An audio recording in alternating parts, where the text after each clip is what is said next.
Hey guys, it's Holly. I am back with another video, and this is my very last part, minus my bonus part, which I'm going to talk about in a moment, to my Nintendo DS collection. 60 games is the total that I'm going to have for my Nintendo DS collection, but in this video, part 6 of 6, you're only going to see 9, which will bring us to 59. There's a very, very special game that won't be arriving till August. I traded in Phantasy Star Zero, which was my 60th slotted game. I had played through it, I had completed it, I played the advanced missions, I had a lot of fun with it. I actually still have the strategy guide for it if anyone's looking to trade for it. And I even evolved 3 mags in the game. But Heroes of Ruin is on the horizon, 2 weeks away, and today EB Games had their power sale. So I was able to get $19 in trade-in for the game, which is about what I paid for it. So I figured I'd go ahead and trade it in. And I'm going to replace that game with a very special game that's coming in August. And then there's one other game in here that I'll swap for my final collection, and I'll talk about that. But for part 6 of 6, minus the bonus video, which will come in August, I thought I would talk about the very first game for the Nintendo DS as part of the very last part. Metroid Prime Hunters, for those of you that know, when the original DS launched, it actually was bundled with a demo game of Metroid Prime Hunters. This game didn't come out to a few months later, almost before when the DS Lite was launched. And it came out around the time of Super Princess Peach. I actually picked up this game and Super Princess Peach on the same day. And I had gone to pick up this game and saw Super Princess Peach. But this is an amazing game. One of the reasons I don't think I played it for as long as I would have liked to is every time I went online, somebody killed me. I'm not even kidding. People got so good at this game that you would spawn and die and spawn and die and spawn and die, and it made it a lot less fun. But it's a very, very good single-player experience. There are different hunters in this game that you can see displayed here, and you can play as the different hunters in the multiplayer mode. Really, really good Metroid game. I don't think it gets the actual recognition it deserves. It's one of my favorites. I really like the bounty hunter aspect. There's a total of 6 bounty hunters, and just really awesome. I mean, you can see them here. This guy's my favorite. He's like a worm almost, but yeah, really, really good game. So Metroid Prime Hunters. And then we're going to talk about a series on the Nintendo DS that I discovered on the Nintendo DS. The first game I played in this game was Pokemon Pearl, which I no longer have. I traded it in for the advanced version here, Platinum. But the first time I actually played a Pokemon game was on the Nintendo DS, and it was Pokemon Pearl. And I fell in love with it. A friend of mine, Diane, said, you have to play this game with me, and she really wanted Pokemon Diamond, so I got Pearl version. And I fell in love. Pokemon Platinum is, wow, it was my favorite Pokemon game up until Pokemon White, but I have to say Pokemon White definitely took it over, but it is an amazing game. It's so much fun. I mean, if you've never played Pokemon and you're one of those people that bash it, don't, because it's a really amazing series. And here we have Pokemon Heart Gold. Now this is the first version of Pokemon where I actually got to choose my legendary, and the legendary I picked was Ho-Oh. I didn't get to pick in Pearl because my friend Diane wanted to play Diamond. And I didn't get to pick in Platinum because there was only Giratina. But this is the one I got to choose between Lugia and Ho-Oh, and I picked Ho-Oh. Awesome game. Have not completed this game though. I have 6 gym badges, and I stopped because I was playing it with a friend, and the friend stopped as well. But I am going to go back to this and finish this off, and I really am hoping to do that before the end of the summer. And the next game here we have is Pokemon White version. Now, I have spent the most time with this game. I really, really love this game. I got to pick Zekrom. I love Zekrom as a Pokemon. I love him even in the trading card game. I think he's awesome.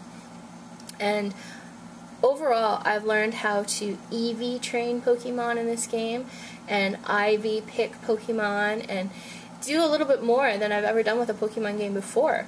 So this game is really taking me to the next level. I still haven't messed around with Dream World that much, but I have been doing the battle subways quite a bit. And I do need to finish off my National Pokédex in here, but it's going to take a while. I just imported my Shaman not too long ago. So that's Pokemon White version. And then here we have Pokemon Rangers Shadows of Elmia, and this is a spin-off game. And I haven't completed this either. I played this all the way up into one of the missions where you get Darkrai, I think it is, just like I played Pokemon Ranger up into the Manaphy mission and then transferred. I want to finish it off. I have the strategy guide for it. I got it for Christmas. And after that, I'm going to go ahead and give it to a friend of mine, and I'm going to replace that with Pokemon White version 2. So I have a lot of stuff to get caught up on this summer. The next game I'm going to show here is Super Mario 64 DS. This is the first game I got with my Nintendo DS. It is my most loved experience on the DS. It was actually my first time playing Mario 64 all the way through. So I really enjoyed it. Very awesome version of the game, and today it is still one of my favorite Mario games. Next is New Super Mario Bros., which came out in tandem with the release of the Nintendo DS Lite, for those of you that still remember. I picked this up with my white Nintendo DS Lite when it first came out.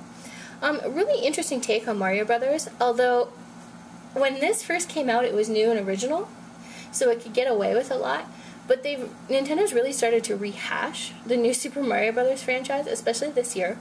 I am really curious about New Super Mario Bros. 2 because of the 1 million coin mechanic, and I think that's awesome, and I really can't wait for that game. I'm really excited about it. I can't wait to collect 1 million coins. But for the most part, this is people's least favorite Mario game. I do enjoy it, but I have to agree, as far as all the Mario games that came before it go, this is also my least favorite. And then I have a Mario spin-off game here, which is Mario Party DS. This is the only Mario Party game I own. I have played others in the past. I owned Mario Party 5 on the GameCube. This is the only one I need. This is my favorite. I wish it had online play. If they make one for the 3DS with online play, I'll definitely buy it day one. But this is my favorite because they actually make Mario characters into little toys. And they've been shrunk down. And it makes the most sense for a Mario Party game. I just really love it. But I do wish it had online multiplayer. And then the last game in my DS collection is also the last game chronologically, so I figured I'd put it in last. And it is also one of my favorite games on the DS. I mean, all of these are. That's why I have 60 of them, because it's so hard to let go of some of these awesome titles.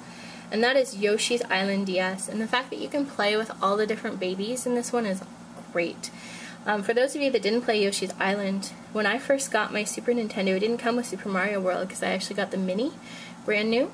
And it came with Yoshi's Island. So this, for me, to have a sequel was amazing. I never thought we'd actually see Yoshi's Island again. And to see it just upped that extra level between the two screens, even the crystal caves. I mean, some of the hand-drawn artwork in this is so beautiful. The baby mechanics, I know the crying can be annoying. I totally agree. Sometimes the crying can get on your nerves.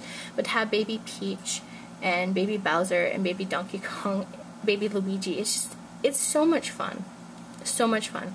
For those of you that have never played a Yoshi's Island game, or you may have on the Game Boy Advance played the reproduction of the Super Nintendo, this is definitely worth checking out. The bad guy in this is Kamek, which is also pretty cool, and again, the hand-drawn artwork is amazing.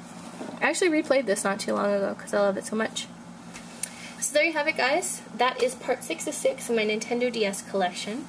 You saw 59 games in total, and I promise you that in August, when that bonus special game comes, which I'm really excited to get, and it's coming with a special collector's edition, I will definitely show it to you, and you can see game number 60. Thank you very much for being patient with me through all these videos, and thank you for watching.